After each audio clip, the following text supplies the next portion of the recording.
ES Audio. From the Evening Standard in London, I'm John Weeks, and this is The Leader. The time has come for the final 5 candidates bidding to become Prime Minister to go head-to-head in their first live TV debates. Kemi Badenoch, Mordaunt, Rishi Sunak, Liz Truss and Tom Tugendhat will go before the cameras tonight and on Sunday night before the next rounds of voting on Monday and Tuesday, followed by a further debate on Tuesday night for the final 3. It's a chance for them to set out their plans for leading the country, challenge each other and defend their ideas. But how significant are these live debates and what subjects are likely to dominate? To give us a preview of what's to come, the Evening Standard's Deputy Political Editor David Bond joins me now. So David, the TV debates kick off tonight. We're being treated to 3 of them in total. First up, how important do you think these will be for the candidates? Well, it's really interesting. And of course, it's a heat wave, and the idea of spending a very hot Friday evening inside watching Channel 4's first of these 3 TV debates might not be everyone's cup of tea. I certainly will be watching them.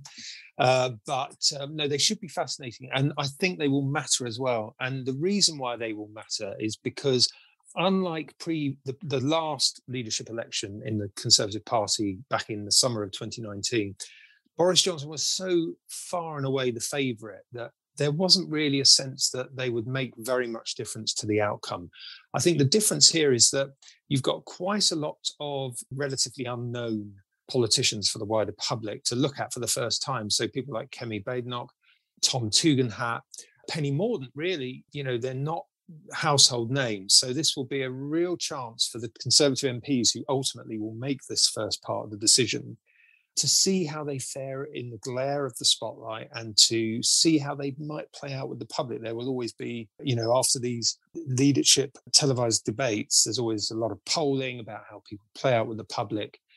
And they will be watching closely to see how they come across and what sort of chance they might have on the national stage come a general election. And that may sway quite a lot of people who maybe haven't made up their minds yet. And what do you think the sort of floating voters among the Tory MPs will be looking for from these debates to help them make their decision? Well, I think that whole kind of getting a sense of how they deal with the glare of the national TV spotlight, how they deal with members of the audience. So the one tonight, Channel 4 one, there'll be 50 to 100 people in the audience who will be able to ask questions. So they're going to come under sort of intense scrutiny in a way that they haven't so far in this contest. All the hustings have all taken place behind closed doors with this closely knit group of 357 Conservative MPs who are eligible to vote. Now, suddenly, you're going to have the sort of sunlight of public scrutiny come into this contest. And while it may not have an impact because if you think about the actual electorate, in the first wave, it's those Tory MPs, and then in the second wave, it's 100,000 or so members of the Conservative Party. What they will all be wanting to judge is how they would cope with that pressure, and then, of course, how they might translate into beating Labour at the next general election. And obviously, the people at home watching don't have a vote. But could their response to these debates have some influence as to who Tory MPs vote for? Do you think they'll be mindful of approaching the next general election, for example, with a popular character? Yeah, I think they will. And that's why I think it's really going to be interesting to see how the public react to Mordaunt. So Mordaunt is a great insurgent in this race. She's really causing Liz Truss, the Foreign Secretary, who may have banked on being on the final 2 ticket with Rishi Sunak. She is really posing a threat to them. And I think that she will come across very well on television. She's a good public speaker. She's a good debater. We saw it in her launch earlier this week. She is good at the presentational side of it. And there are concerns over how Liz Truss comes across in public speaking. You saw at her launch, she kind of mistimed her entry. Then she got lost on the way out with all the cameras on her. She's a bit stilted, I think some critics of her say, in her delivery. And I think, it'd be really interesting to see the contrast of those two on the TV screens tonight. And then, of course, we've got another debate on ITV on Sunday, and then a third and final debate on Sky on Tuesday. Let's take a break now. In part 2, David will discuss the issues likely to come up in the debates. It'll be interesting to see how the whole question of gender identity and trans plays out, whether that is prominent, whether that's really on public's mind. It's on the mind of the Conservative Party, but is it on the mind of the wider public?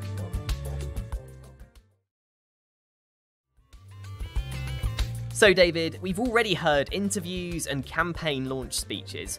But what subjects can we expect to hear about in these TV debates? Well, I think, again, the cost of living and how each candidate proposes to deal with that, and tax. That will be a big, big part of each of the debates.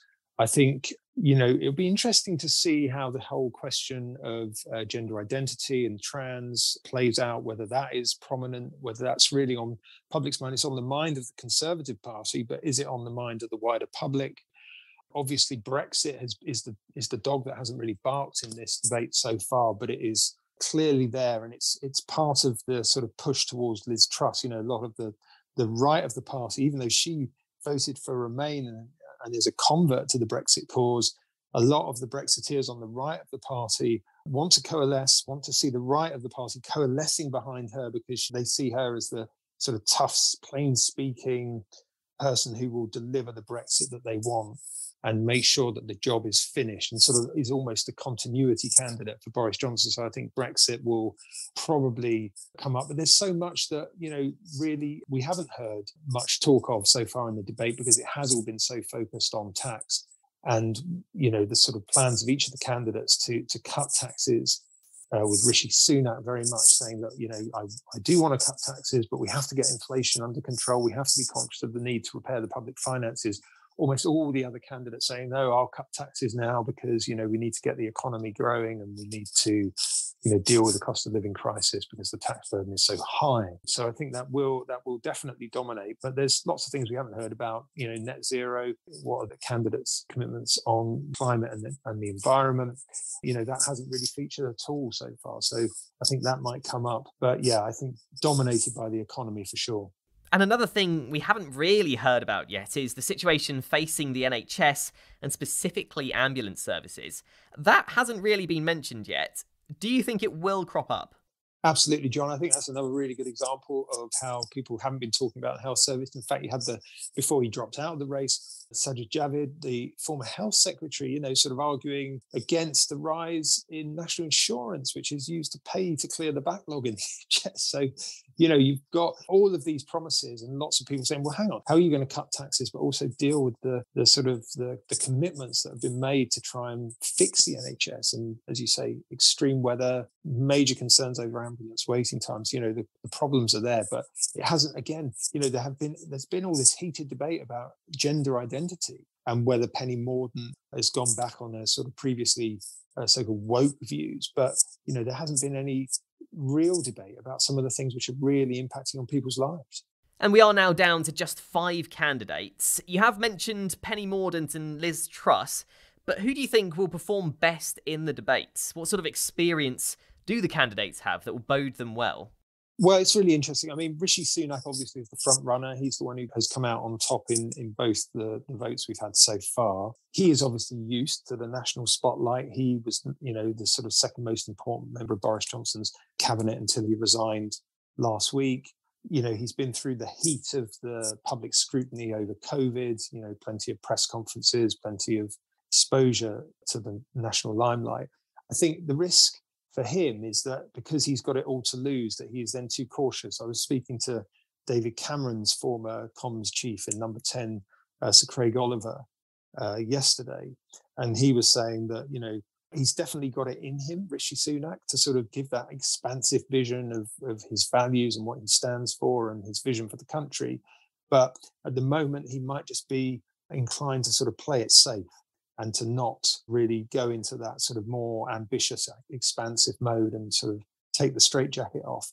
And the risk is then he starts to look a bit flat and a bit boring compared to some of the other candidates. Especially, lots of people will be watching for Kemi Badenoch, I think, who is really impressed in this contest so far. And, this will be her first real exposure on the national stage in this way. And if you think back to the 2019 election for the Tory leadership, Rory Stewart was the big star out of the TV debates. You remember him sort of the big talk about why he removed his tie and all that stuff. He sort of grabbed the attention. Now, in the long run, you can sort of question how much good that did him, because obviously he didn't win the leadership race and is now out of Parliament. But I think for someone like Kemi Badenoch, there is a chance there to sort of really promote herself. And even if she doesn't, she does eventually drop out of the race, she's put herself in a position to get a top job, maybe in new cabinet under whoever does become leader. And Rishi Sunak, Penny Mordaunt and Liz Truss have all remained the top three in voting so far.